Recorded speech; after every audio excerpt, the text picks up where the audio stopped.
Hi, my name is Justin Clark, and I'm a photographer from a small town in southwestern Ontario. Today I'm just going to film a quick video to explain the exposure triangle to you, which is a technical concept for when you're creating photos and or video. There are three variables involved with the creation and the visual representation of photos. So we're just going to jump right into it, try and keep this one a little shorter than the last one. I got a little carried away. Okay, so the exposure triangle has three variables in it, which I have outlined here in this drawing. So we have ISO, shutter speed, and aperture. So these three variables work together to produce the image that you see ultimately in the end. However, they're very important as they can really affect the quality of your image, and it's essentially, it is your image, is these variables, and this is what produces your ultimate creation. Knowing how to use these is important because when you get into situations that aren't perfect or aren't optimal conditions, then you can alter these variables to adjust and account for these issues that you're running into. It's just important to know how to use them and what they do before you start going and changing your settings or running in full manual before you're ready. For this, the first thing you can do is switch your camera into manual mode. After you've done this, you're going to have full control of these settings, and that can be a little overwhelming if you've just got your camera because you may not know what these things do, but that's the point of this video. I'll explain what some of the other settings do on your camera, but first let's just cover what this is, and then it'll kind of help explain these other variables, okay? So the first thing we can look at is called shutter speed. This is essentially what it sounds like. It is the speed of which your lens is open for when you take the picture. To clear that up, shutter speed works in fractions. So what happens is 1/1 is 1 whole, right? So that's 1 second. So if you make that a smaller fraction and you say 1/4, so 1/4, that's a quarter. So that's a quarter of a second. So do you see where I'm going with this? So you can increase this more and say 1/20. So it's open for a 20th of a second. And this keeps increasing and goes all the way to 1/8000th of a second on most cameras. So 1/8000th of a second is extremely fast. That will stop anything in movement. It'll stop completely in motion. It'll be like the picture of someone running and they won't have any motion. It's just them and they're still, and it's very sharp picture and they're great. However, if you have a shutter speed too slow, you can get blurry pictures in the sense of motion blur. If I took a picture with a slow shutter speed and I went like this during the frame, my hand would be blurred and it wouldn't be sharp. But if I did this, or if I was doing this and I had a really fast shutter speed, like 1/8000th of a second, it would just be like in one of these motions right here. It would just find a spot and be still completely and sharp. However, when you do that and you do the 1/8000th of a second, you're narrowing the time that it's open.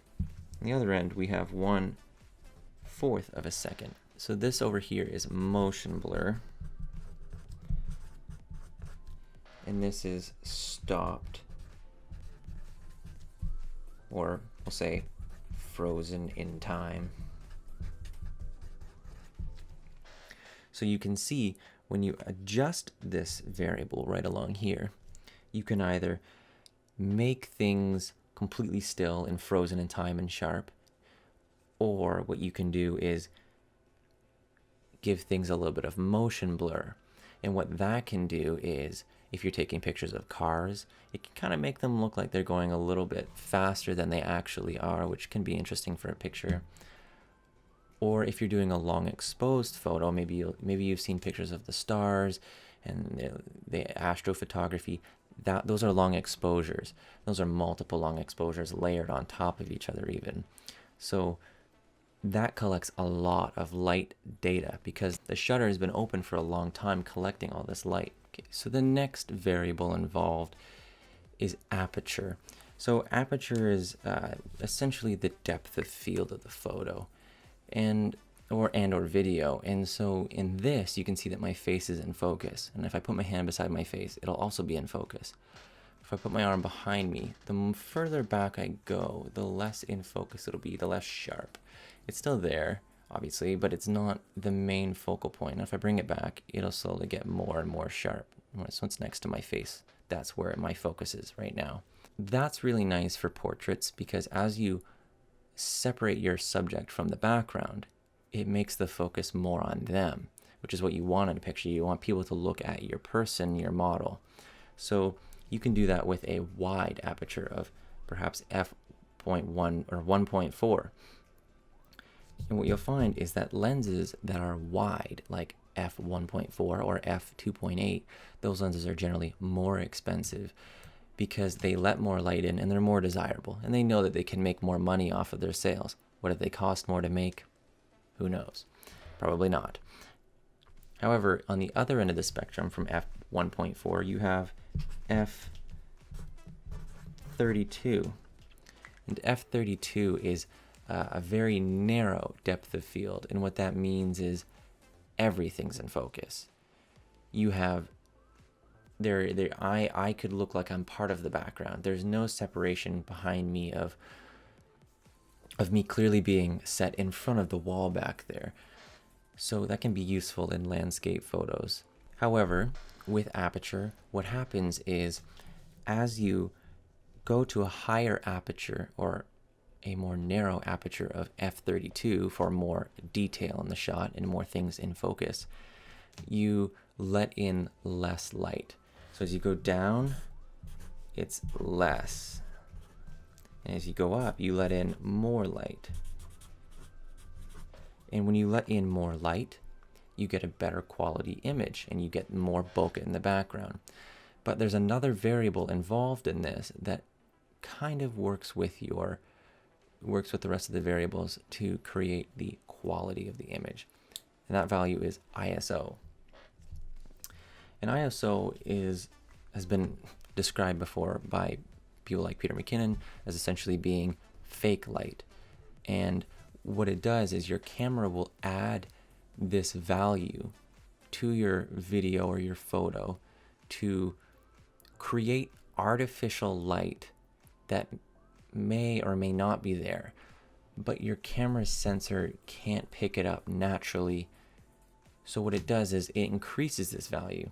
So on one end we have ISO 100 here, and on the other end we could have something like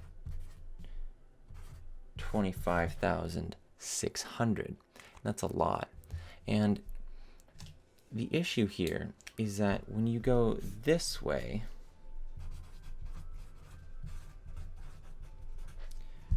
you get more grain in your picture, which isn't necessarily desirable. You should be able to control those factors.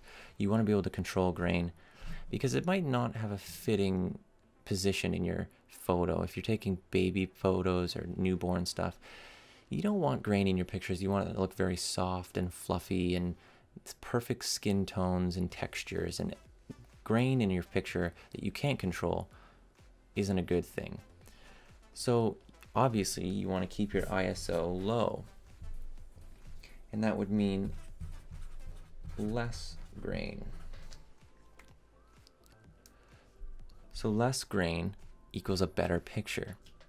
However, if you want to take a picture of something at 1/8,000th of a second with a low ISO, with everything in focus, you're going to need to be on the sun because that's going to be a very, very dark image. And your camera sensor is probably not going to be able to pick that up nicely. It'll probably be dark. So you have to work with these three factors of ISO, aperture, and shutter speed together to create a balanced image. So ideally, the best practice is have a low ISO, as low as you can go, and the aperture that you want. So if you want a portrait, go with a smaller or a more wide aperture here of 1.4 or 2.8 or something in there. Use that and keep your ISO low. When you use a wide aperture up here of 1.4, you're letting in more light. Therefore, you can afford to use less of your ISO. And that's good though, because you can get less grain, which is something that you want. You want a better quality picture. So ideally, you find a shutter speed that's fast enough to potentially stop your person or your subject in motion, or add just enough blur that you want, like on a sports car or something like that, driving down the road, with the least amount of ISO you need to use and your desired aperture. And that's when you're going to get your perfect balance of your picture. Most cameras, you'll figure out, have a limit of a nice picture before the ISO gets too grainy and just makes your pictures look like garbage. And that's something that you need to figure out per each camera. For a portrait, anything over about 1/25th of a second is pretty good. If you have a very jittery model, then you may need to go a little faster. And by faster, you would go to like 1/60th of a second. Remember, you're making that fraction smaller because you're opening the shutter for less time. And you're stopping things in motion that way. So just remember though, key components are your shutter speed. The higher your shutter speed, the less light. The slower your shutter speed, the more light you let in. With aperture, the wider the aperture, with the more blurry background, the more light you let in. With less aperture, the more things you get in detail across distances, your depth of field. And with ISO, the more grain you get, the more light you have in your picture, but you don't want grain, so the less grain is better. So you can adjust your aperture and your shutter speed to compensate for this value over here that you don't want to touch too much. I'll show you here on this camera. So right now we're filming at f2.5, but if I increase or widen my aperture to f1.8, you can see that everything gets a little bit brighter and the stuff behind me gets a little bit more out of focus. I'll reach my hand back. I don't have to go as far before it gets a little fuzzy. You see that there? So I'll bring it back and I'll turn this back down. Now we're back at f2.5, which is where we're at, and stuff behind me is a little bit sharper. I can go a little further, but it's going to get a little dark here.